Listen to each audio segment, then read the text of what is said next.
So, we ready for the jury? Yes. Okay.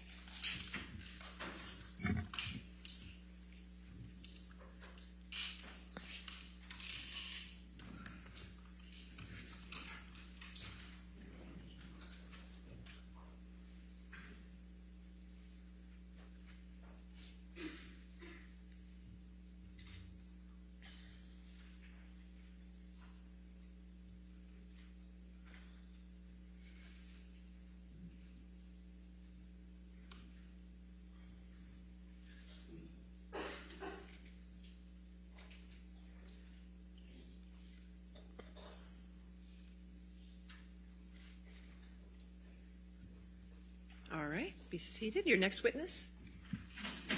We call Ron Schnell, Okay. No. Schnell. Thank you, sir. Do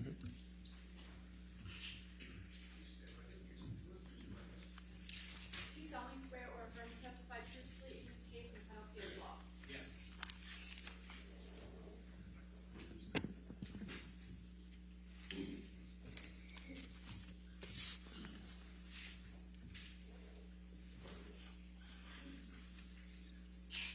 All right.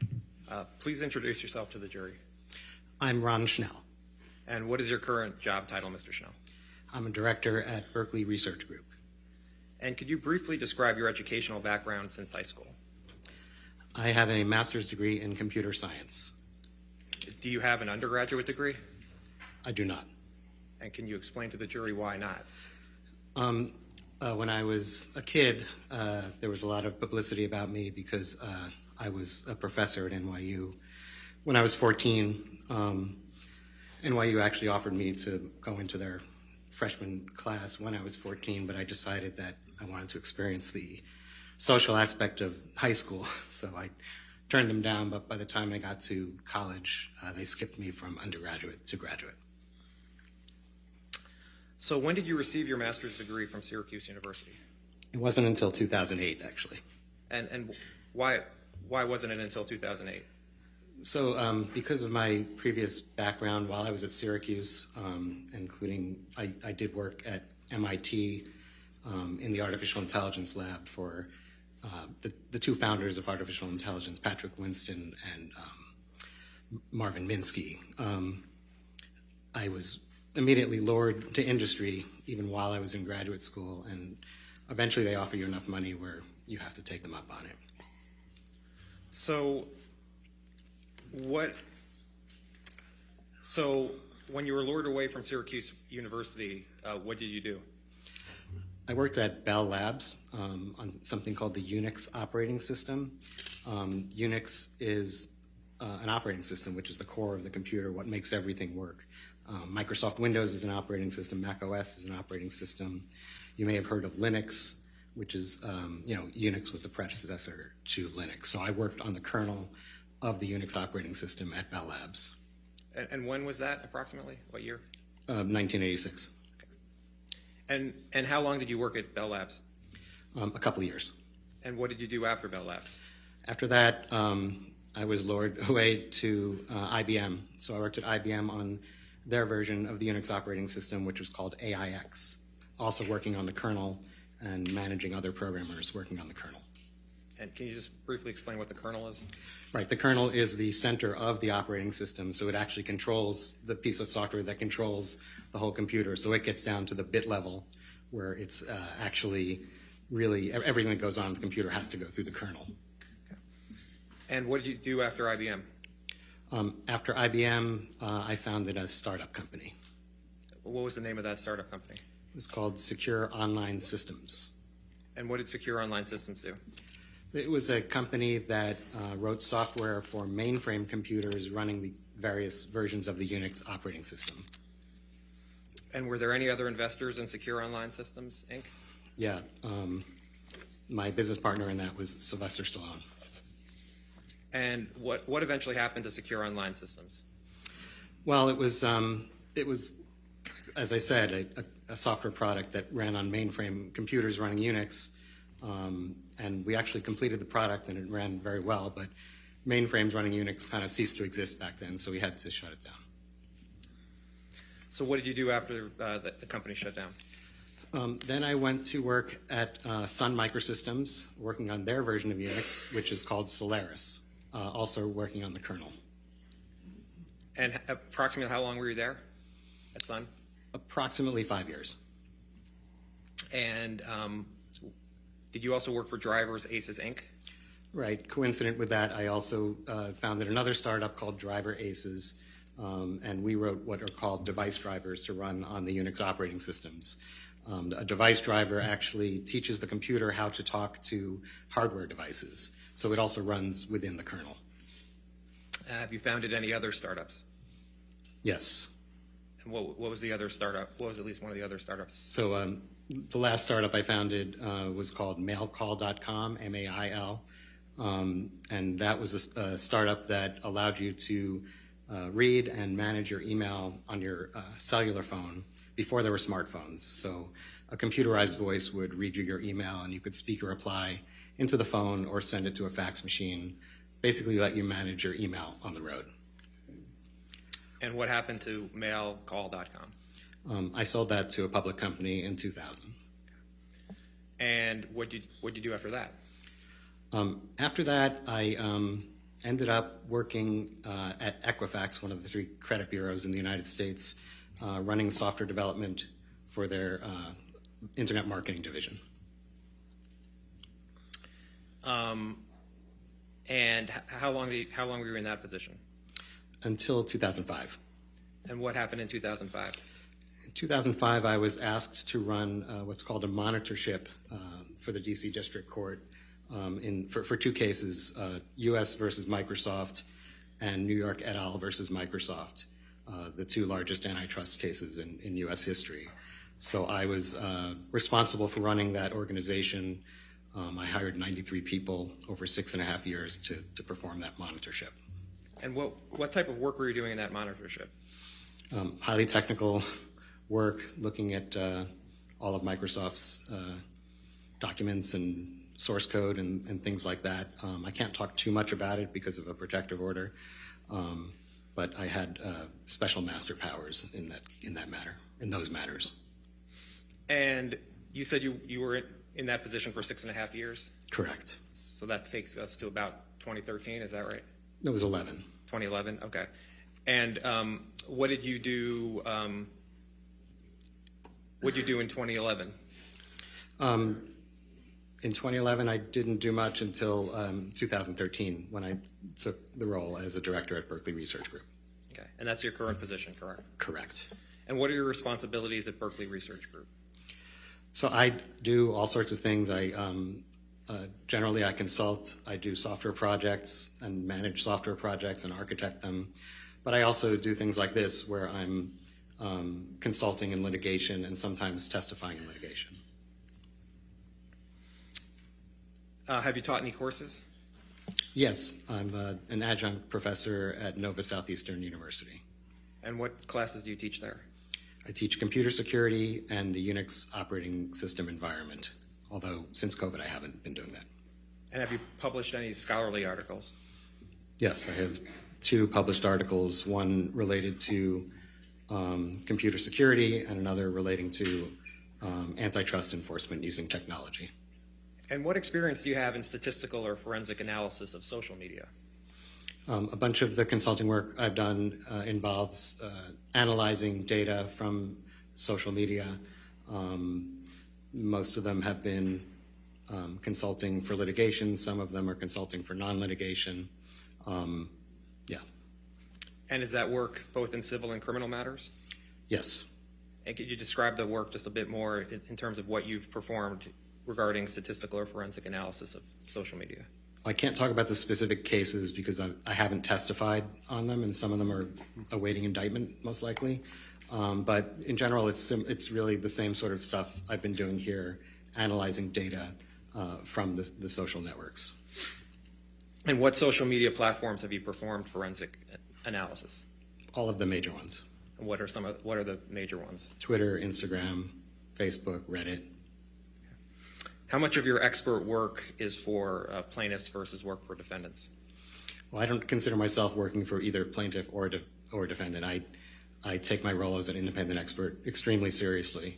But looking at whose counsel has hired me over the 9 or so years I've been doing this, it's almost exactly equal. And how many times have you been a consulting expert? Including litigation and non-litigation, hundreds. How many times have you been qualified in court, arbitration, or in sworn court testimony to provide expert testimony? 8 times. Have you ever been disqualified as an expert by a court? No.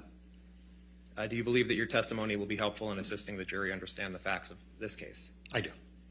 Your Honor, at this time, I tender Mr. Schnell as an expert in the fields of statistical and forensic analysis of social media. Any objection?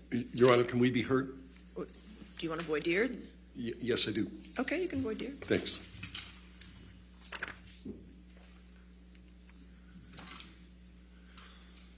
Sir, my name's Wayne Dennison. Good afternoon. Good afternoon. You made here an analysis of certain tweets and hashtags, right? Right. And you made no effort to connect those tweets and hashtags to the statements being made by Adam Waldman. I'll sustain the objection. The voir dire is just for his qualifications as an expert. Can we be heard, Your Honor? If you want to come forward, Thank you. that's fine.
All right. So, Mr. Dennison, do you have any objection to him moving in as an expert?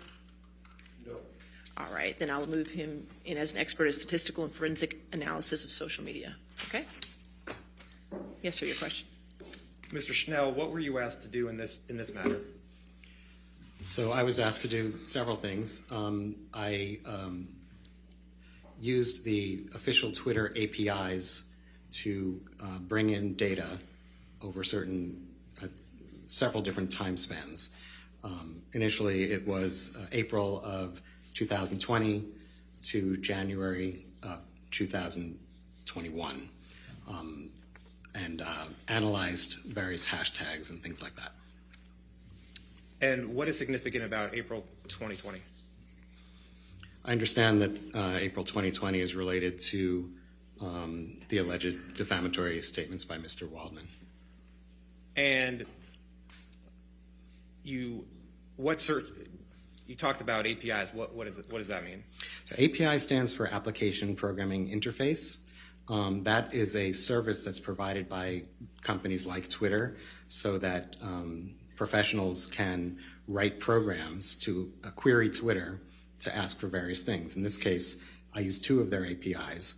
One of them is called the Search API, and that allows you to give search terms, and it will return all the tweets containing those search terms through a certain date range. The other one is called Accounts API, and I use that, again, through a certain date range to return any tweet that contained that hashtag. And I should add that it may not be obvious why you need to do this, but if you just do a search on Twitter itself, it's not going to return everything. It's going to return a subset of what is out there. But using these APIs, which you pay a lot of money for, they sort of guarantee that you'll almost guarantee that you'll get everything. And you mentioned hashtags. I know a lot of people know what those are, but for those who don't, what's a hashtag? Well, hashtags are a function of Twitter. They're really just part of the text of a tweet or a profile, and it's convenient to put things in hashtags so that when somebody searches, they can search for a particular hashtag and it'll come up. And did you choose particular hashtags to search for? I did. And how did you choose which hashtags to use? Well, initially I was looking at tweets that would be negative towards Ms. Heard. So I looked through tweets that were negative towards Ms. Heard, and I found that a super majority of them were using one of 4 different hashtags. And so overall, what did your analysis find regarding negative hashtags about Ms. Heard from April 2020 until the end of January 2021? Well, there were over 1,243,000 and change uses of those hashtags during that time frame you just mentioned. And did you perform an analysis of the negative hashtags from April 2020 until January 2022? Yes, I did. And what was the result of that? There were over another million, so 2.38 million, I think. And how did you determine that the tweets were negative about Ms. Heard? Well, I hadn't been asked that until later on in this, but I didn't think that that would be in controversy. I mean, some of these hashtags are pretty rude, and it would really surprise me that anyone would think that they wouldn't be negative towards Ms. Heard. But when I was asked about it later, I actually took a random sampling and looked at them and could not find any that were not negative towards Ms. Heard. And what was the random sampling that you used? I did 2 of them. They were 1,000 each. And how did you determine which 1,000 tweets to use to review in each search? I wrote a program that truly selected them at random. And in your experience, is 2,000 tweets a meaningful sample? If they're chosen at random in this universe, yes. Okay. In addition to the 4 hashtags for Ms. Heard, did you review any other? Did you look at any other hashtags? I did. And what type of hashtags did you look for? I looked at what I found to be 6 hashtags that would be negative towards Mr. Depp. Okay, but Michelle, could you put up demonstrative 1, which is on the 5th page of attachment 4 of Mr. Schnell's expert designation. Mr. Schnell, did you create this chart? I did. And what data is this chart based on? This is based on the search API from Twitter, and it rolls up the number of tweets with the various hashtags by month of these 2 years. 3 years. Your Honor, I'd make this a demonstrative Schnell demonstrative 1, or do you want it to be a? If I could get it one of the numbers, since it's going to be part of the record, just. Okay, can we call it Schnell demonstrative 1, and then I will give you a number? Well, the last number I have is 1837. I don't know. Do we know if that's the last? Can Can we make it? How about we make it 1900? 1900? That way, it's not. Can we just make it 1900? That's perfect. Okay. All right, 1900 it is. Any objections to demonstrative? No, Your Honor. All right, you can publish that.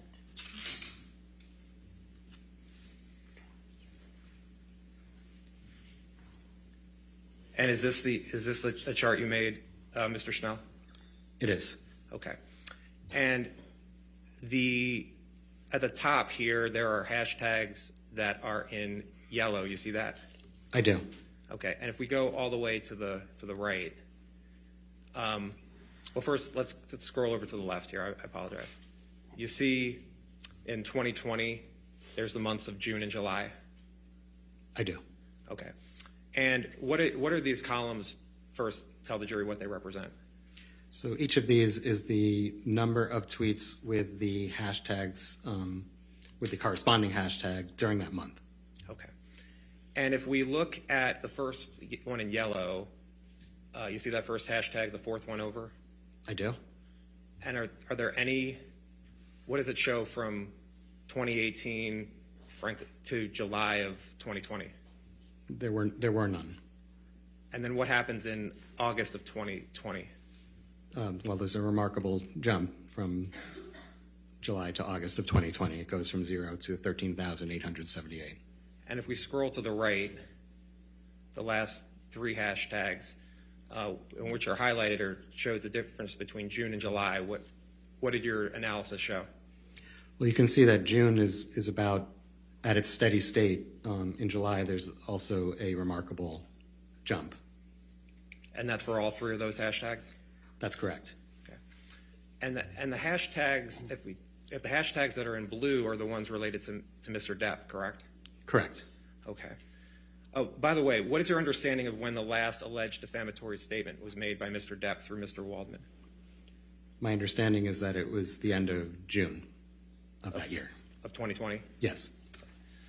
Now, looking at the hashtags that are highlighted in blue for Mr. Depp, for the months of November and December of 2018 and January of 2019, what does your analysis show? Well, I see a remarkable jump in November of 2018, and then it starts to, well, it goes way down in December of 18 and January of 19. Okay. And do you know when Ms. Heard wrote the op-ed in this matter? My understanding is that it was December of 2018. Okay. And if we go to November of 2020 for the hashtags related to Mr. Depp, if you see the difference between October of 2020 and November of 2020, what do you see there? I also see a large jump from October to November of 2020. Okay. And if we look at the last hashtag in blue that says Johnny Depp is a wife beater, what does that show what did your analysis find in terms of tweets with those hashtags? It looks to me that also, I mean, there are none prior to, well, little here and there. There are single-digit ones, but prior to November of 2020, there are basically none, and then it jumps up to over 2,000. And do you know what happened in November of 2020? My understanding is that's when the UK trial ended. Okay. We can take this down. And can you put up demonstrative 2, which will make 1901, which will identify as 1901. That's fine, 1901. Any objection? No, Your Honor. All right, 1901 can be published.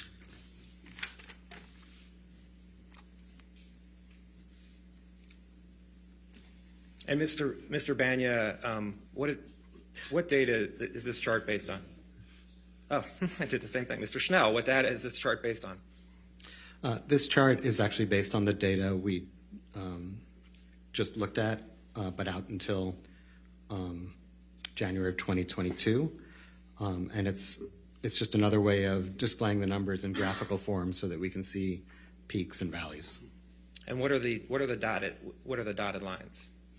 So if you look at the top, you can see that the dashed lines are the negative hashtags towards Ms. Heard, and the solid ones are the negative hashtags towards Mr. Depp. And what is being shown here? In your analysis, what is shown with the tweets related to Ms. Heard? Well, you can see that there's a huge spike in February of 2020, which I believe Mr. Waldman just testified that that's when he leaked an audio tape of some kind. There's also a notable, remarkable spike in July of 2020, in November of 2020, and then in March of 2021. And the spike in February 2020, that came before the alleged defamatory statements, correct? Which one? The spike in February 2020. That is correct. And even though that spike came in before the alleged defamatory statements, even taking account for that spike, what time period has more negative tweets about Ms. Heard, before or after April 2020? Right. So even taking into account this really large spike in February of 2020, and you look at from the beginning of 2018 until the beginning of 2022, there are a majority of the negative tweets are between April of 2020 through the beginning of 2022. And Do you recall at your deposition being asked that a spike in negative hashtags occurring before April 8th, right before April 8th, 2020? Objection, hearsay. I would ask about his attorney. Overruled, go ahead. I remember questions regarding particular dates, yes. And what's your understanding as to why there was more negative tweets in April 6th and April 7th than April 8th, 2020? Objection, no foundation. Was there more negative tweets in April 6th, on April 6th and April 7th than in April 8th, 2020, as it relates to misheard? Right. If you look at the day-by-day counts, which I supplied to Mr. Depp, and you can see that there's a spike that begins on April 6th and goes for a few days. So April 6th is, to my understanding, before what people are calling the alleged defamatory statement. And did you look at the tweets for April 6th and April 7th? I did. And what did you find? I found that there are Waldman statements that are the same as on the 8th, on the 6th, and the 7th. The Daily Mail on the 6th and Vanity Fair on the 7th. And what terms were being used? Well, hoax is certainly used in each of them. I think abuse hoax is used in one of them. I don't have it in front of me, but generally speaking, in the 7th, I think it's the same exact terms that are used in the one on the 8th, but the 6th may be slightly different, but it has the word hoax. Okay. If we can go to the second page of this demonstrative. What's being shown in the second page of this demonstrative? So this is generally, it's the same data as the first one, but I've removed one hashtag, the Justice for Johnny Depp hashtag, because it kind of overwhelms all the others because there are so many of them. And by removing it, it sort of rescales the graph and you can see the others much better. And even though they looked really tiny in the previous page, you can see that they're big numbers, over 100,000 and stuff. So this shows, and if you look between the two, you can see that the curves are the same. So it shows like a mathematical correlation between all the hashtags. So what do you mean by mathematical correlation? Well, they're correlated. You can see the numbers go up and down at the same place. So I'm understanding the hashtags are essentially all going up and down at the same times? Correct. Okay. Thank you. And can we put up demonstrative exhibit 3? Which would make 1902. 1902. That's yes. fine. Thank you. All right, any objection to 1902? None as a demonstrative. Yes, okay. You can publish that.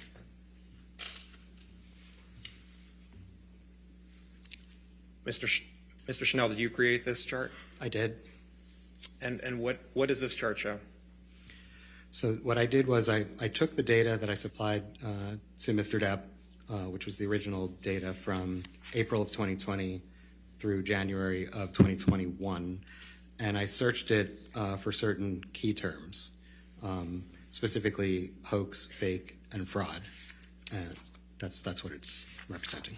The top part, anyway. And the top part, if you look at for hoax, fake, and fraud and this is within the negative hashtags or misheard? Right. This is only searching through the ones that have one of these 4 hashtags in them.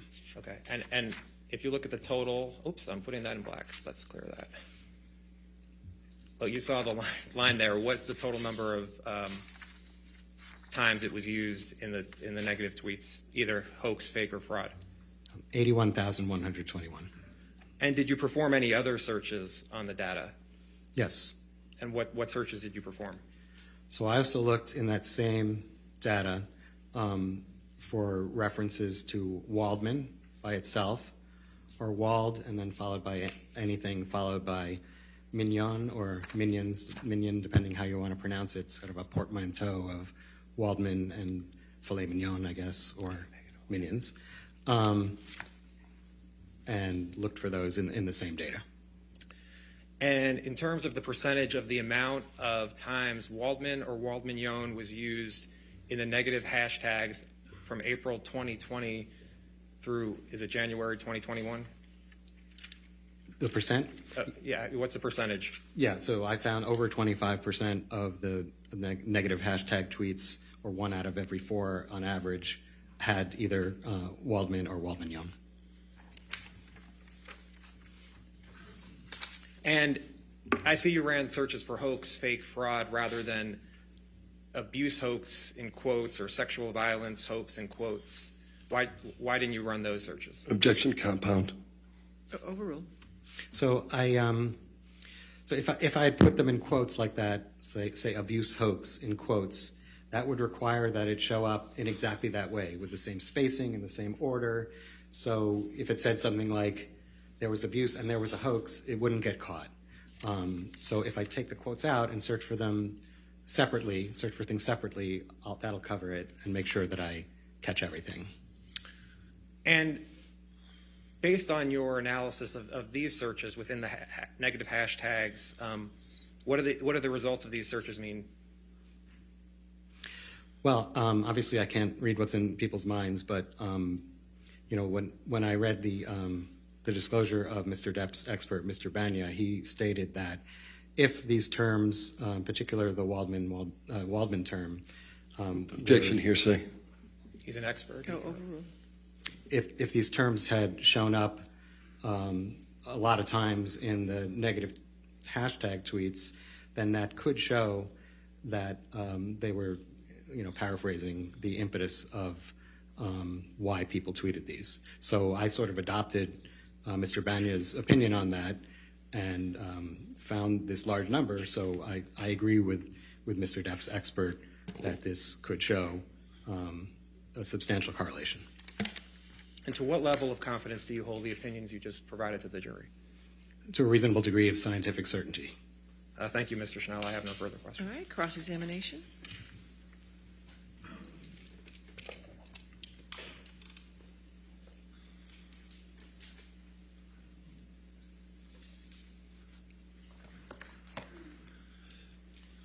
Sir, this is the first time that you've testified as an expert as in the field of statistical and forensic analysis of social media, isn't it?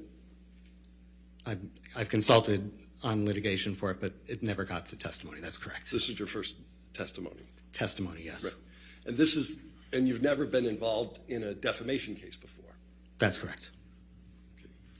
And you're being compensated for your time here today and the work you did, correct?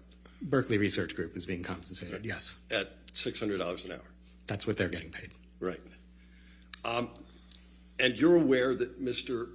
Depp is being sued based on allegedly defamatory statements. What are the dates of those statements? My understanding is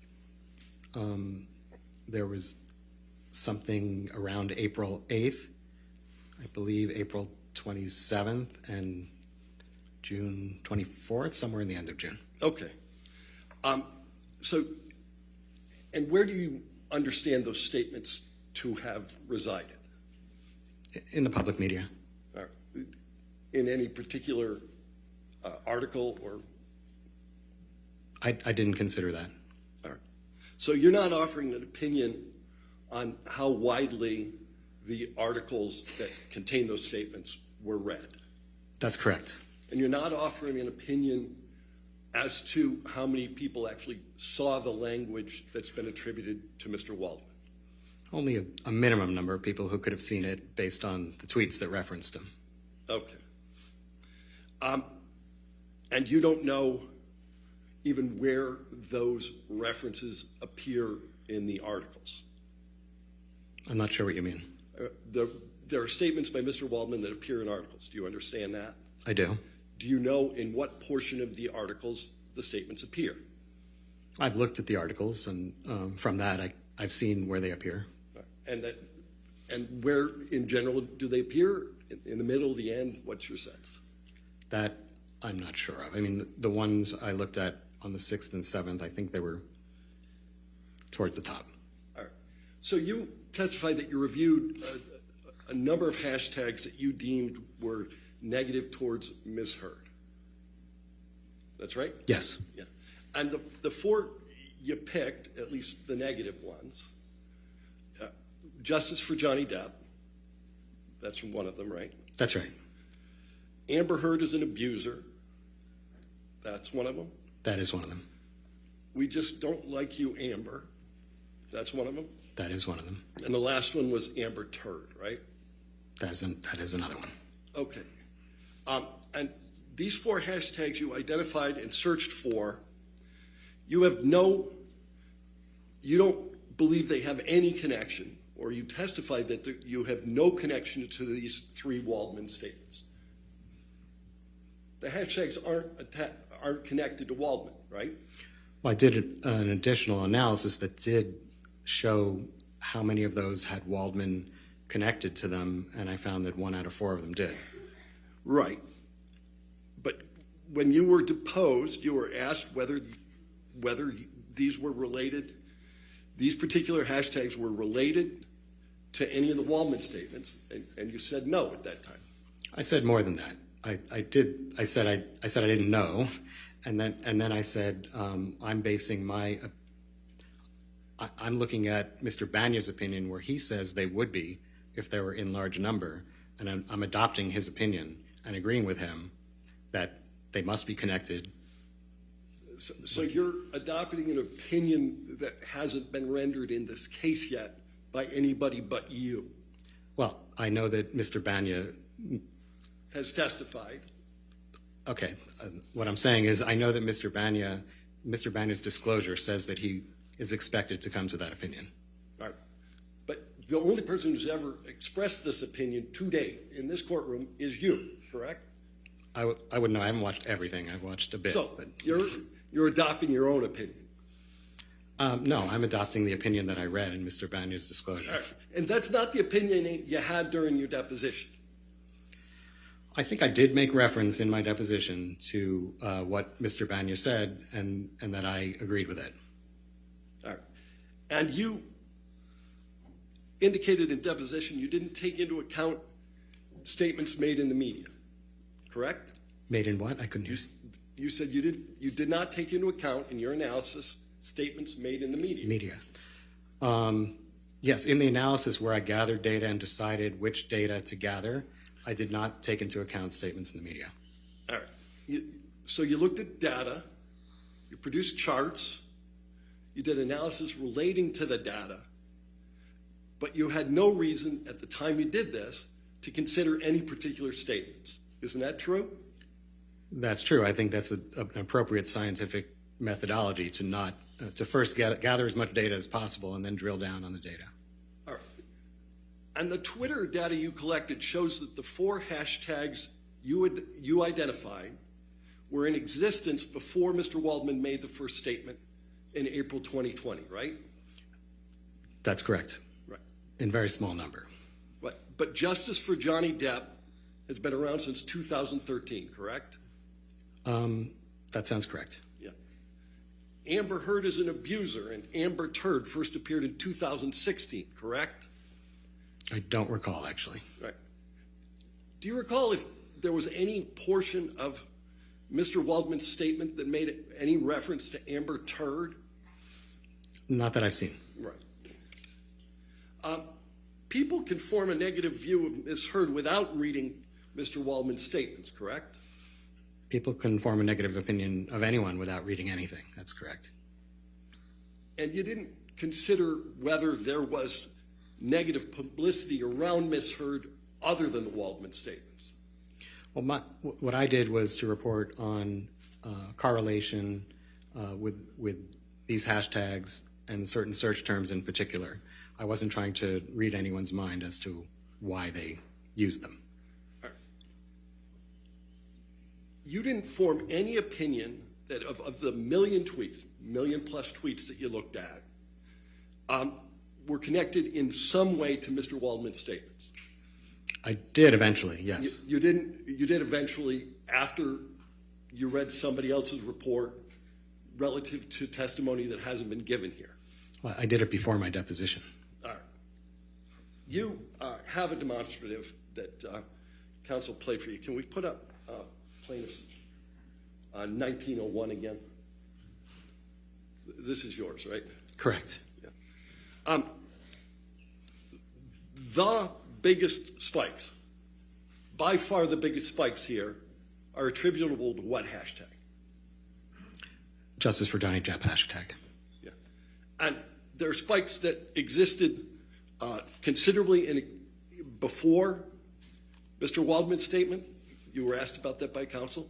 One of them did. That was the date that Mr. Waldman leaked the audio tape. The biggest spike was before the statements.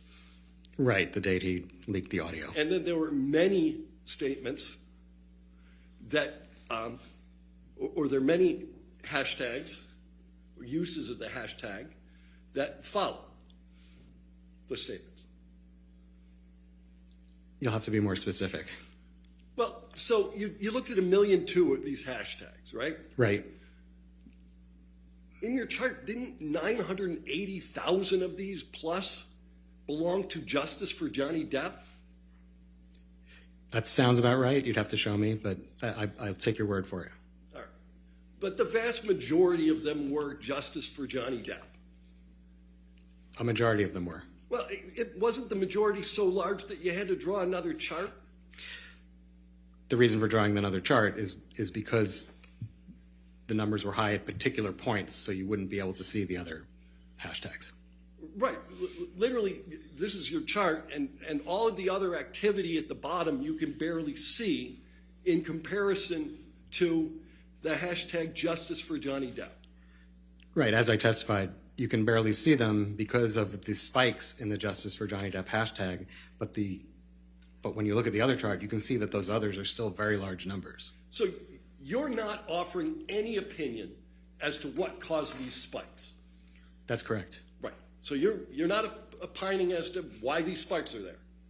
I'm only talking about correlation. Right. You're talking about a mathematical connection. That's right. Right. And you don't purport to be in anybody's head such that you know why they did a particular post with a particular hashtag. That's correct. All right. There's a second spike that appears to be in July of 2020. Yes, the pointer was pointing to a different one, but yes. Yeah. Were you aware there was a trial in the UK in 2020 I'm aware. and in July?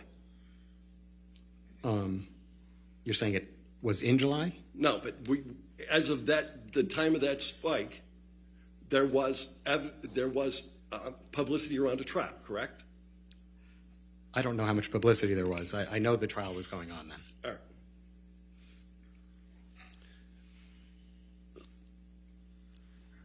There are a number of things called out in your chart relative to particular dates, December 17th, February 11th, February 14th. You see all those? I do. And your chart makes absolutely no reference to and does not identify the dates of any of the Waldman statements, does it, sir? No, it doesn't call those out, if that's what you're asking. It calls out a whole bunch of other dates, but nothing relative to the Waldman statements. Correct. All right.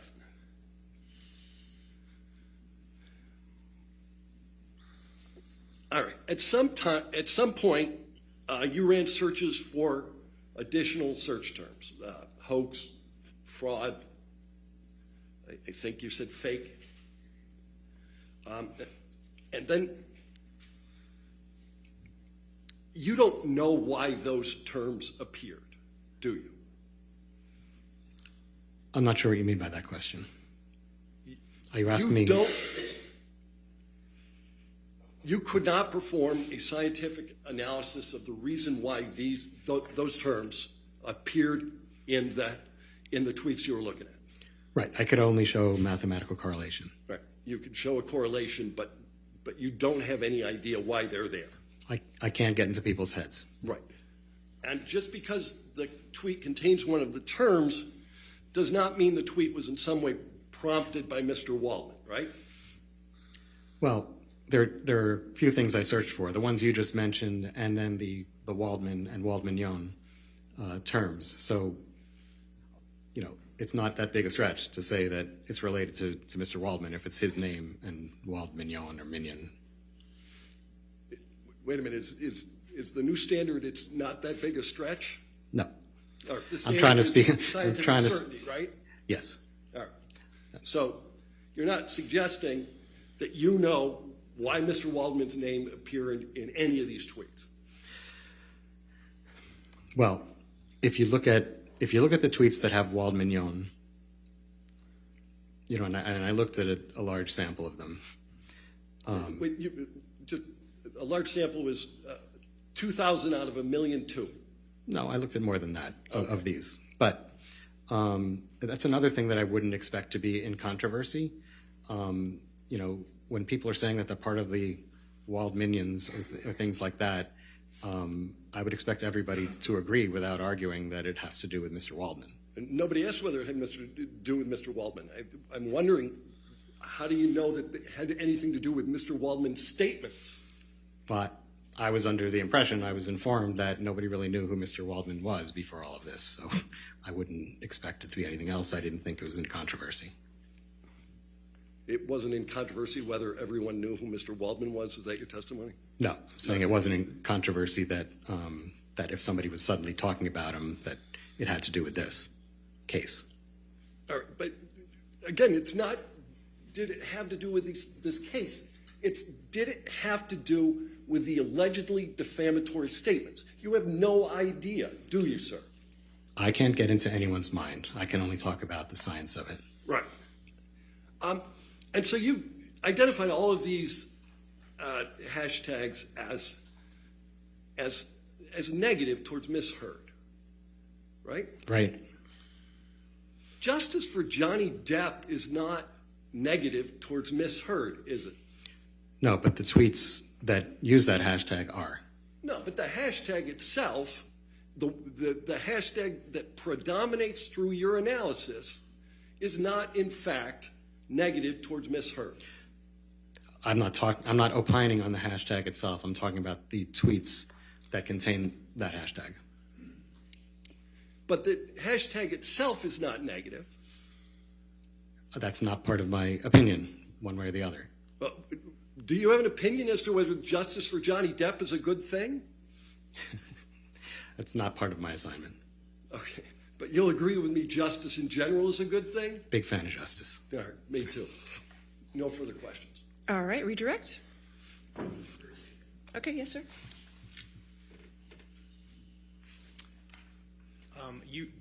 Mr. Schnell, you reviewed a large sampling of tweets of Justice for Johnny Depp, correct? I did. And the tweets that had the hashtag Justice for Johnny Depp, how many of them were negative toward Miss Heard? All of them. Okay.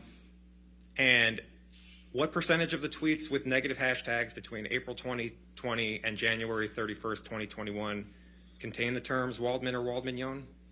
Overruled, I'll allow. Over 25%.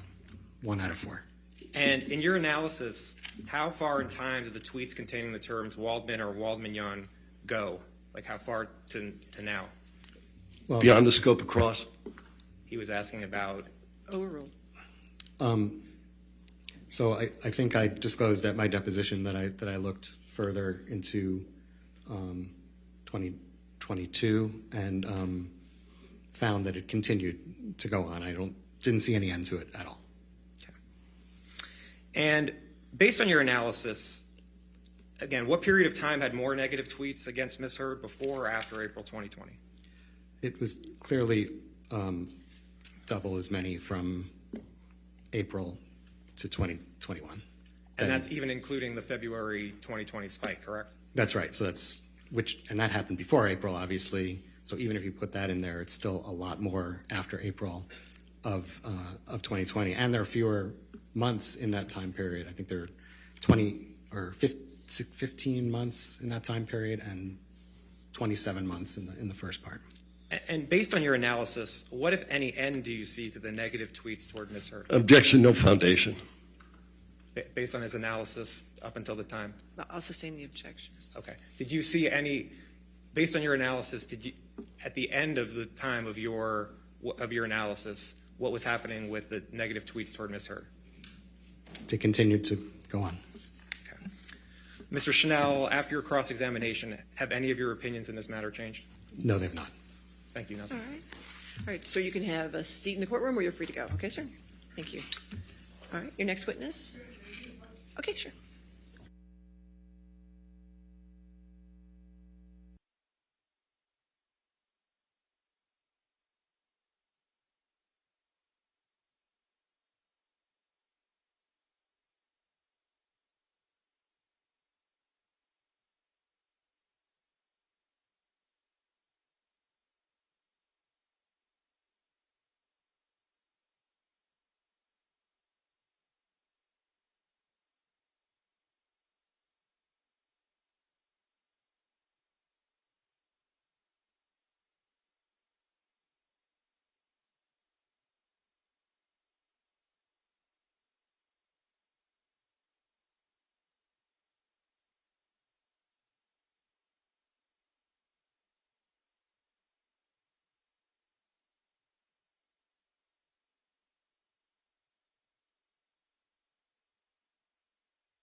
Thank you, Your Honor. We will be calling Michelle Mulrooney by deposition designation and restart. Okay, just give us a moment. Will you?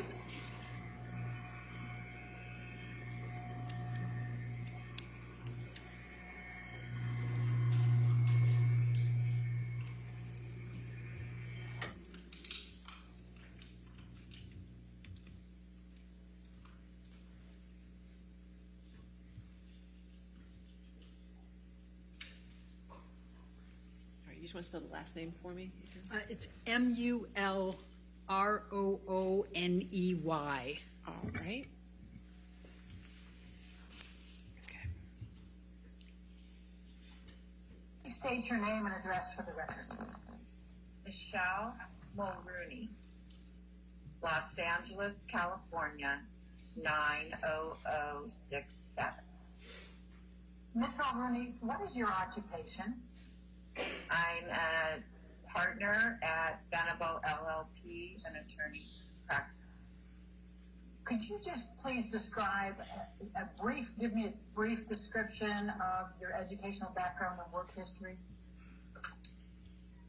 Okay, I attended USC and received my undergraduate degree in 1982. And then I again attended USC and received my law degree in 1985. I then worked for Gibson, Dunn and Crutcher until 1991. And then I worked for an entertainment law firm that was originally called Armstrong Hirsch when I joined it, then later morphed into several names. And then in 2011, I joined Venable LLP as a partner. Thank you. What are your areas of practice and expertise? I'm head of the estate planning, the West Coast estate planning group for Venable. And does that estate planning involve any aspect of marital estate planning, such as things like prenups and postnups, prenuptials, postnuptials? Yes, we frequently do prenups, cohabitation, and postnup agreements for our clients. Would you please briefly describe what a prenuptial and a postnuptial is? A prenuptial agreement is where spouses contract on the economics of their marriage before they are married, and they discuss things as the nature, and they contract the things as the nature of the property, community separate, etc., and also things like spousal support. And in a postnup, the clients do that after they're married.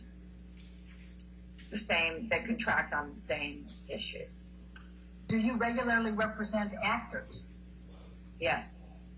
I'm asking very narrowly, did there come a time when Amber Heard contacted you for representation respecting a prenup or a postnup agreement?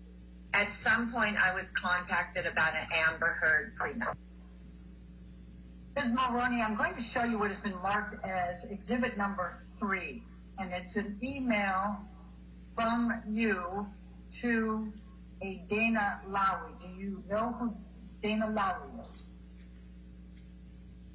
Yes. And could you please tell us who Dana Lowry is?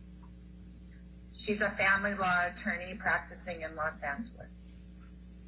And this is dated Monday, February 2, 2015, and says, I look forward to working with you. Please send me, this is from you, please send me the bullet points for the economics of the deal.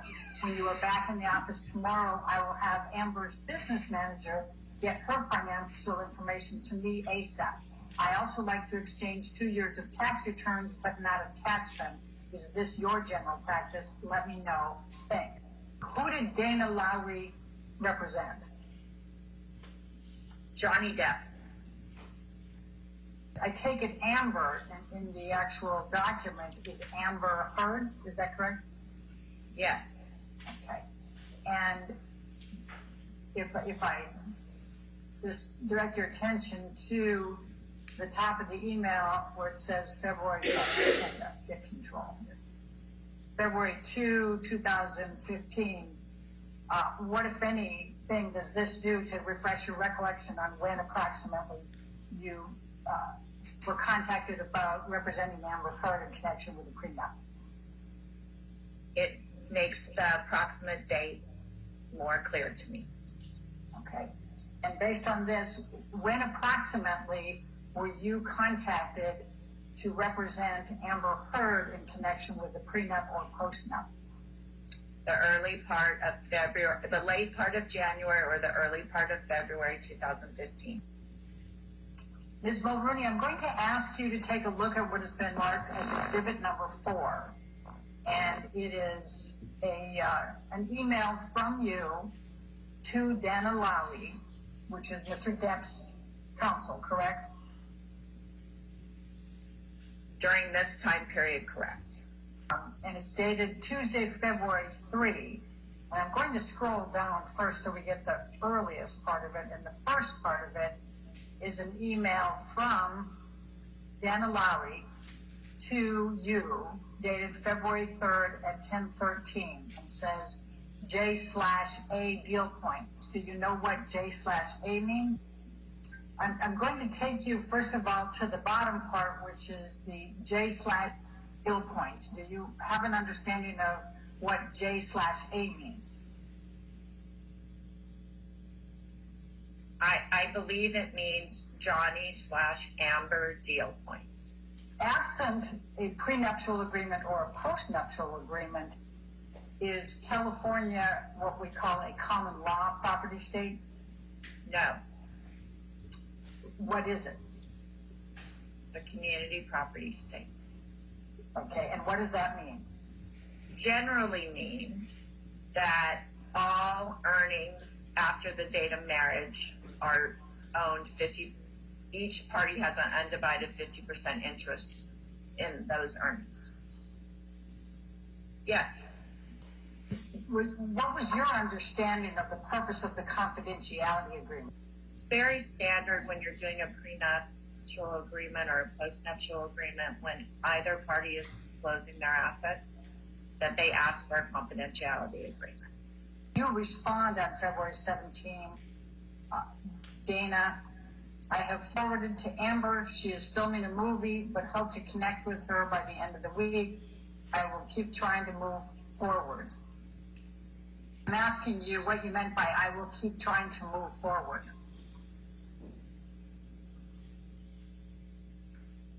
I assume I meant that we're trying to get a postnuptial agreement signed between the parties, and that's what I was hired for. To show you what has been marked as exhibit number 7. And I'm going to start again with going down to show you where the stream is here. And it says, on February 17, that's the same email we've seen a couple times now, where she's attaching the confidentiality agreement, telling you she'll have a draft post-nup agreement, but she's getting the signed confidentiality agreement first. And then I'm going to direct your attention to the very top part, and that is Wednesday, February 18. And it's from you to Dana Lowry, and it says, Amber is sending the signed confidentiality agreement to me. I assume I will receive all the underlying financials and a list of anticipated future revenue streams and documentation pertaining thereto. Now, what did you mean by underlying financials and a list of anticipated future revenue streams and documentation pertaining thereto? I mean, this is typical for an actor. They have profit participations, back ends. I wanted to have a list of what his future revenue would be. He might have had movies booked that he would render services after marriage. I just wanted to see the pro forma. What did you mean by back ends? Back end is either profit participations or royalties Sometimes it's box office bonuses. You just have to look at the underlying agreement on each movie, TV show, etc., to track what the revenue will be from each project. And why is that relevant? I want to know what they're going to make during the marriage. I want to know the income during the marriage. And those are all components of what they make during the marriage? Correct. Okay, thank you. All right, and then you said, I can't really comment on the document until I get this information. What document were you referring to there? The post-nup agreement that I anticipated she would send. How much time expired between when you were sent the confidentiality agreement for Amber Heard to sign and when you indicated back to counsel for Mr. Depp that Amber is sending the signed confidentiality agreement to you? The next day. What, if any, communication did you receive from Mr. Depp in connection with the post-nup agreement? I received one telephone call. And whom did you receive that telephone call from? Mr. Depp. Please describe the telephone call from Mr. Depp. My recollection is that he was very mean, that he called me names, and that he fired me on behalf of them. When you say that he was very mean, what did you mean? Well, my only exact recollection is he called me a bitch. Mr. Depp called you a bitch on that telephone call? Hearsay, Yeah. leading. What, if any, observations did you make during the telephone call from Mr. Depp, during which time he called you a bitch?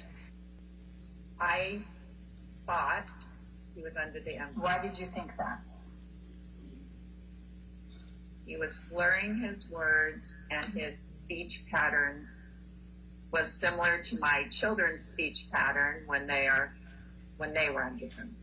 I was just extremely rattled by the call. I mean, I was on the phone for a very short time with him because he was represented by counsel, and I didn't want to be rude and hang up, but I told him I had to hang up. Like after 2 or 3 minutes after I realized what was happening, it took me very off guard, and that's all I remember is that it really shook me up. After that phone call, did you perform any further services for Ms. Heard in connection with the postnuptial agreement? No. Do you recall ever seeing a postnuptial draft agreement? No. Has either Ms. Heard or Mr. Depp contacted you at any time after the call with Mr. Depp respecting pursuing a postnuptial agreement? No. Who, if anyone, was paying your legal services? I don't recall. Was it your understanding that Mr. Depp had the authority to fire you? No. Did you tell him that? I don't recall. And isn't it true that he wouldn't have had the authority to fire you even if he were paying for your legal services? True? True. What, if any, communications did you have with Dana Lowy about your conversation with Mr. Depp after the conversation with Mr. Depp? I don't recall specifically. What do you recall generally, if anything? I do recall that I told her that I was no longer representing him. But I don't know if I did that in writing. Somehow she knew. but and correct me if I'm wrong, but I believe you testified that Mr. Depp did not have the authority to fire you, correct? Correct.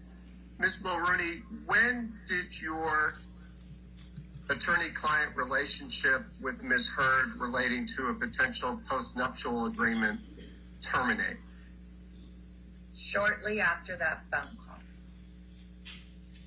When you say shortly after that phone call, can you give us a time frame of how long it was after the phone call? Within a few days, could be one. He didn't have the power to fire you, correct? Correct.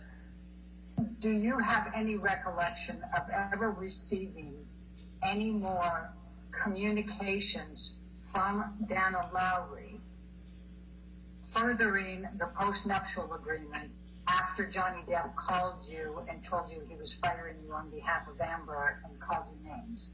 No substantive, I recall that there was no more substantive conversations. Is there any question in your mind that it was Mr. Depp who called you? No. All right. Yes, ma'am, your next witness. Yes, Your Honor, we'd like to call the Disney corporate representative. All right.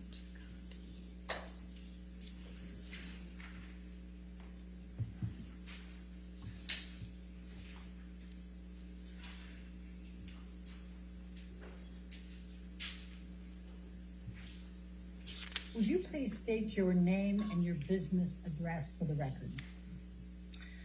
Tina Newman, Walt Disney Studios Motion Picture Production, live action, 500 South Buena Vista Street, Burbank, California, 91521. And what is your current occupation? I'm a production executive. And what is your job title? That is my title, production executive. I work in the live action feature division for Disney.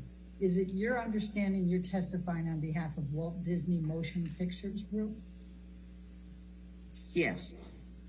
Were you involved in the gathering of the documents responsive to the documents subpoenaed to Disney? Yes, I did provide some documentation to Alec and his group from our production group. I'm going to ask you to take a look at what I've just highlighted under topic number, it's subpoena duces tecum, paragraph number 2. And it asks for documents relating to this case, in fact, and then it also says specifically, this specifically includes the op-ed by Ms. Heard and any impact it may have had on the above. And that includes, as it's defined above, including the business relationship with Mr. Depp, including considering Mr. Depp for any work with Disney or future Pirates of the Caribbean role, or a lesser or greater role, a different role, or a different production. Do you recall seeing in any of the documents you reviewed, either being involved as the corporate designee or in preparing as the corporate designee, do you recall seeing an op-ed written by Ms. Heard? No.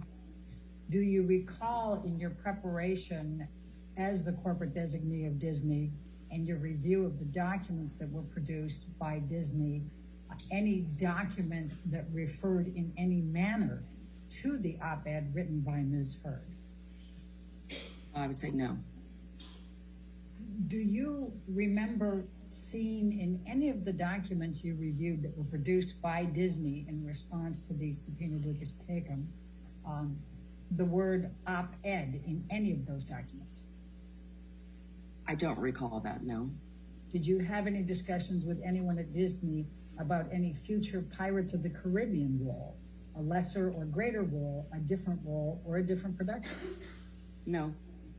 Did you have any discussions with anyone at Disney about the impact of the op-ed by Ms. Heard on the relationship between Disney and Mr. Depp, including considering Mr. Depp for any work with Disney, any future Pirates of the Caribbean role, a lesser or greater role, a different role, or a different production? No.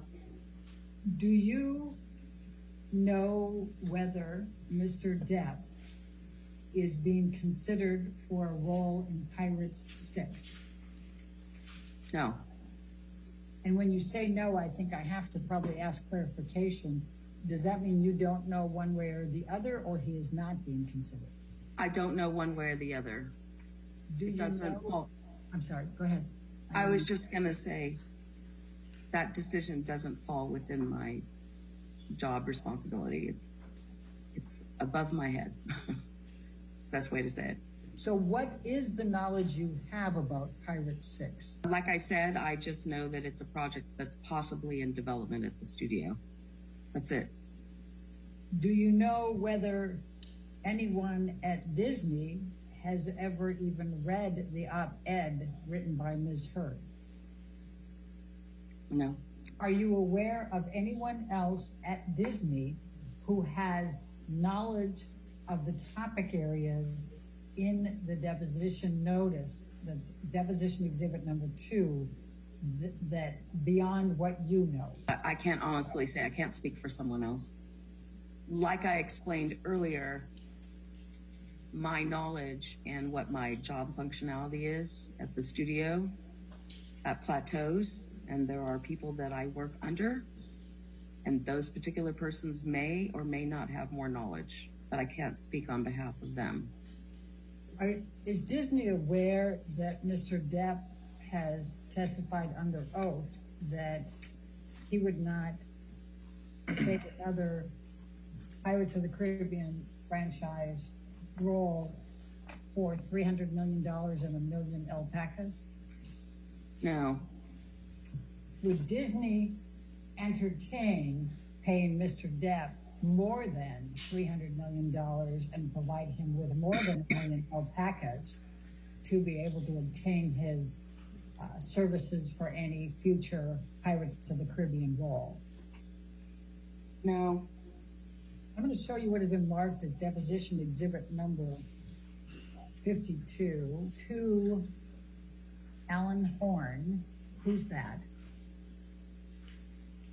He was our co-chairman.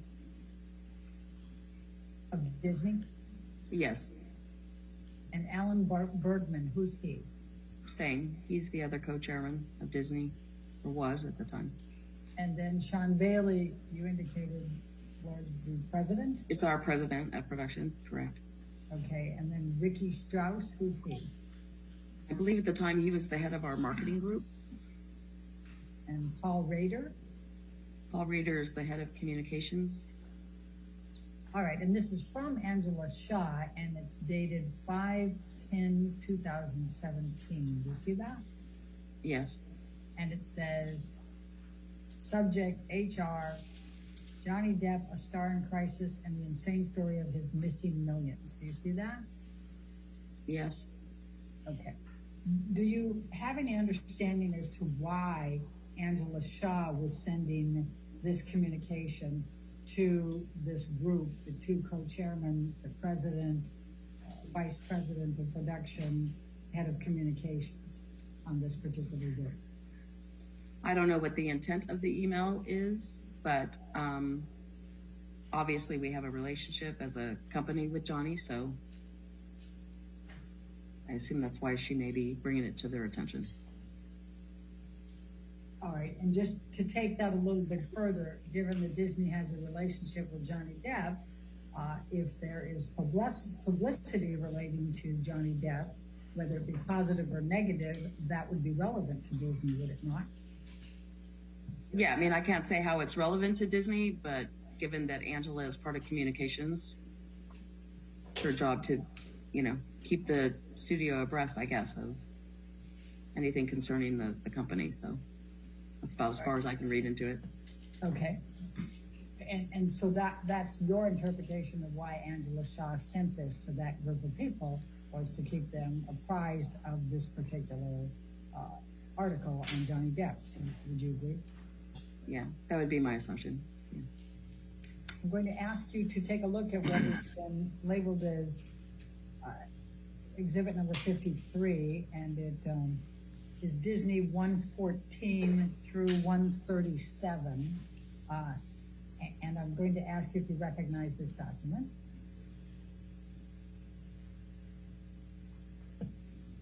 Well, it looks like an internal email. It may have been part of the disclosure documents. This one's from Alan Horn, and I think we've identified Alan Horn before. Well, actually, it starts with, let's start down here.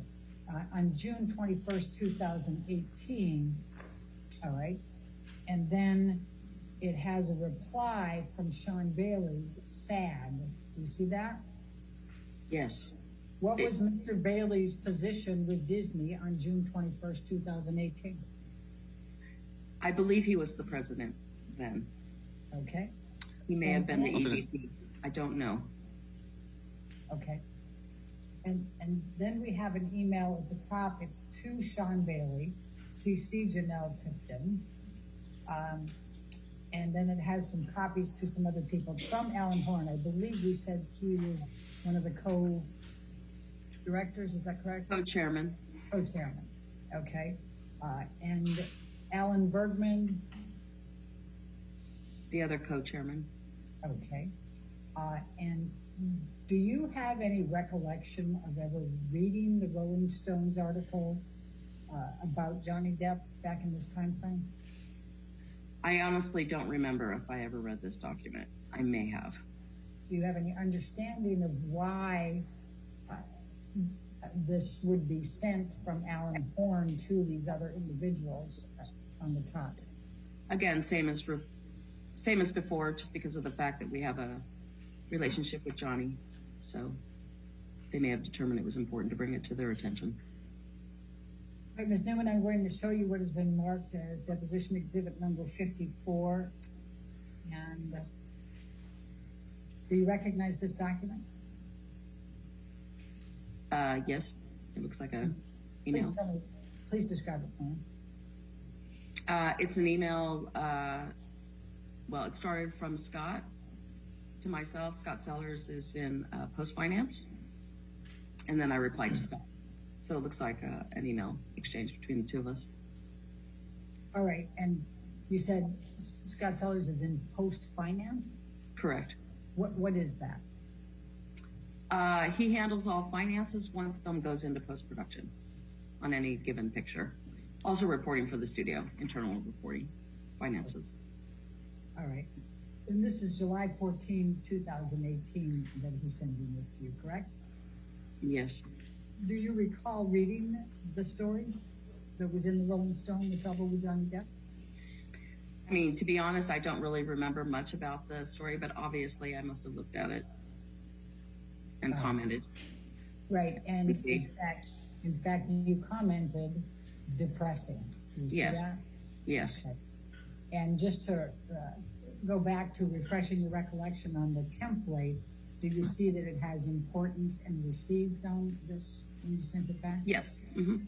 Ms. Newman, I'm going to ask you to take a look at what has been marked as deposition exhibit number 56.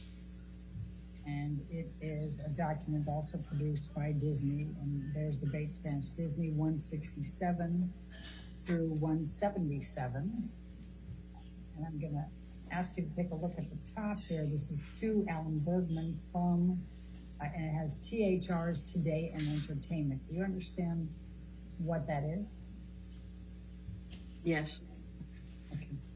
I'm going to ask you to turn down to 169. It says Johnny Depp's legal team prepares for court hearing about Amber Heard abuse claims. The actors' camp is previewing the evidence that it will present in an upcoming court hearing in the UK this fall, tied to a defamation lawsuit against his son for an article that labeled the actor a, quote, wife beater, end of quote. Katie Kaleni reports. Do you see that? Yes. Do you have a recollection of learning about this and reading about the UK case in this time frame? We're talking October 2018. I may have seen a headline come across my desk in the same manner as Alan received it, but that's probably as far as it went. Ms. Newman, I'm going to show you what has been marked as deposition number 60.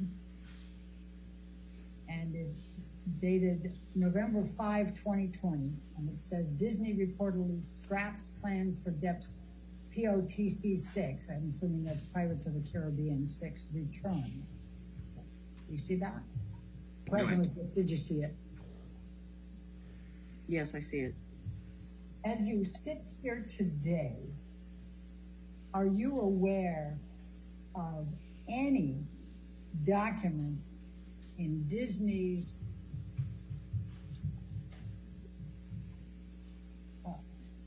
emails or in their IT system or anywhere that contains Amber Heard's op-ed from December of 2018?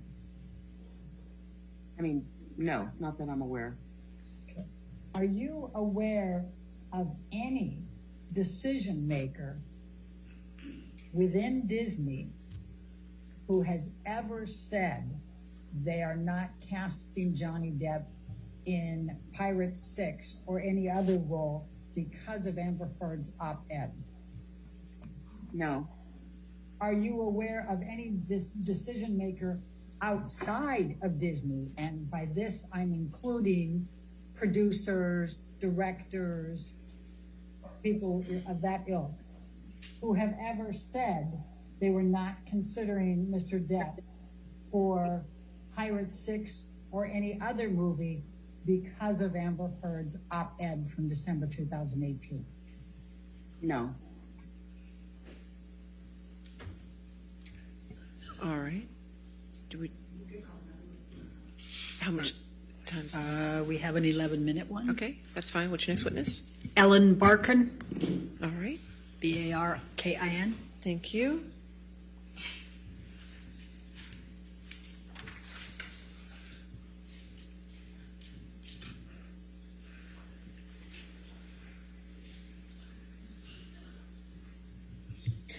Good morning, Ms. Barkin. Good morning. I think the first thing that would be very short but very simple and clean for the record is if you could just describe kind of your career background. I know it's very lengthy, but just give a kind of brief summary of kind of when you started working and what you've done during your career. I started acting professionally about 26 or 7. And I did theater, television, movies, lots of them. That's what I did for 40 years. And in the course of your career acting in theater, television, movies, etc., did you come to meet a person by the name of Johnny Depp? Yes. Can you specify in time, Ms. Barkin, when you met him? I would say 1990. And upon or after meeting him, did there come a time when you became friends? Yes. And can you describe how that happened? We just developed a friendship over time that lasted, I guess, if we met in the 90s, maybe 10 years, a little less. And fair to say that Mr. Depp at the time was also an actor, a professional actor? Yes. Were you, did you act in any film, stage, or TV productions with Mr. Depp? Yes, I was in Fear and Loathing in Las Vegas. How often would you see Mr. Depp? When I lived in New York, usually whenever I go to L.A., if I were in L.A., I'd see him once a week, maybe more. I mean, the friendship went up and down, living on different coasts. And did there come a time when your friendship with Mr. Depp became more than that, became romantic in nature? Yes. And at what point in time did your relationship with Mr. Depp take a romantic turn? After I had moved to Hollywood,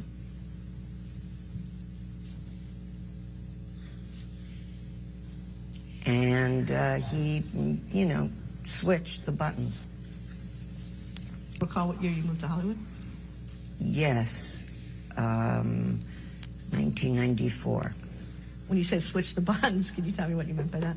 The friendship went from a purely platonic friendship to a romantic one. At that point in 1994, when the relationship turned romantic, to your Can you change that to sexual? to sexual. Thank you.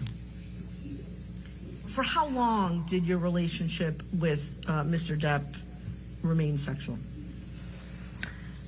Several months. Anywhere between 3 and 5, 6. And during that period, how often would you see Mr. Depp? That period when it was sexual. I'd say I'd see him 3 or 4 times a week. And again, I'm not looking to pry into private details, but can you tell me like where you would see him? Just give me some sense of that. Yeah, he would come to my house, or I would go to his house. And both houses in LA? Yes, about 10-minute drive apart from each other. And at either when you were at his house, where you didn't stay the night, or where you were at his house when you did stay the night, were there other people in the house who saw you there? Who would those people be? He had an assistant, his sister,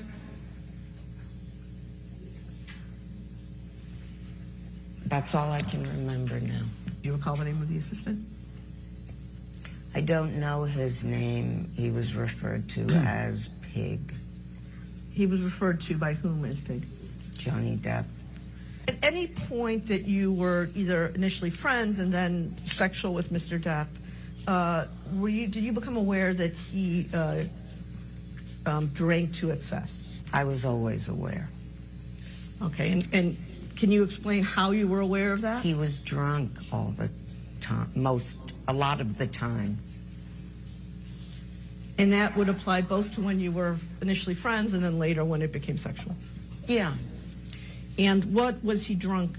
What would your understanding, what had he drunk to become drunk? He was a red wine drinker.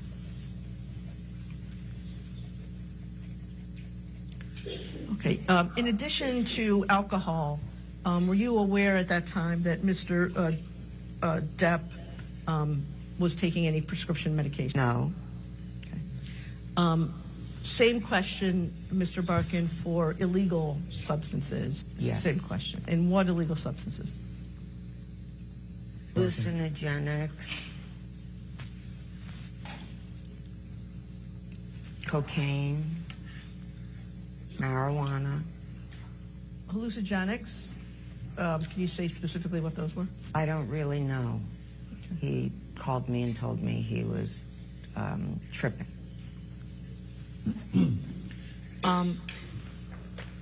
With respect to any of that, hallucinogenics, cocaine, or marijuana, did he do any of that in your presence?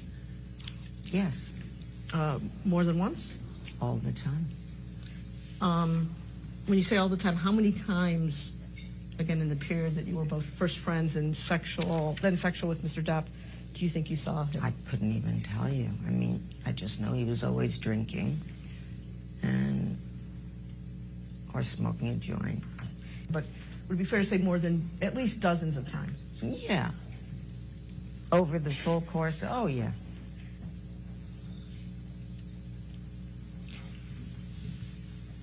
Now, did you ever observe, Ms. Barkin, Mr. Depp's behavior change when he drank more or used more drugs?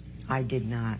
So he was kind of the same all the time, fair to say? It was not the same. He was high. Did there come a time, Ms. Barkin, when Mr. Depp acted in a way that was out of control with you? Yes. Mr. Depp threw a wine bottle across the room, the hotel room on one instance in Las Vegas while we were shooting Fear and Loathing in Las Vegas. Was something about to happen? A fight was going on. Between you and Mr. Depp? No. Who was the fight between? Between Johnny Depp and his friends in the room, the assistant. Honestly, I don't remember. And the bottle that, do you remember sitting here today, Ms. Barkin, whether the bottle was full of wine or empty? I don't. Sitting here today, Ms. Barkin, do you remember whether the bottle hit you? No, it did not. Did the bottle hit anyone else? No, it did not. Approximately how far away from you was Mr. Depp when he threw the bottle? Across the room, so maybe by that break in the table or a little further down. It was a toss. And Row. sitting here today, if the bottle had hit you, would it have injured you? Ms. Barkin, was it your understanding back then that he was throwing the bottle at you? I don't know why he threw the bottle. And was it, when he threw it, was it in your direction? Yes. Were there other people standing around you? Yes. So he threw it in your direction at a group of people? Yes. Whose hotel room was it? His, Johnny Depp's. Who broke off? He did. How did it come about that Mr. Depp broke off your relationship? I went to go home. There was a big goodbye, crying, a lot of jealous, and don't do this, don't do that. And I never heard from him again after that. And did Mr. Depp not want you to go back to Los Angeles at the time? Yes, he didn't want me to go. I was only supposed to be there for 2 days. I stayed for longer. And you just referenced, you just used the word jealous. How did that come up? What did he say that indicated to you that he was jealous? He's just a jealous man, controlling. Where are you going? Who are you going with? What did you do last night? I had a scratch on my back once that got him very, very angry because he insisted it came from me having sex with a person who wasn't him. During the time that you were in a sexual relationship with Mr. Depp, was it common for him to say things to you about being controlling, to use your words, or being jealous of you? Yeah, very common. And when, in these instances, when Mr. Depp became jealous or controlling, did he also become angry? Yeah, and demanding. All right. Ladies and gentlemen, let's go and take our afternoon recess. Please do not discuss the case and do not do any outside research, okay? We'll see you back in 15 minutes.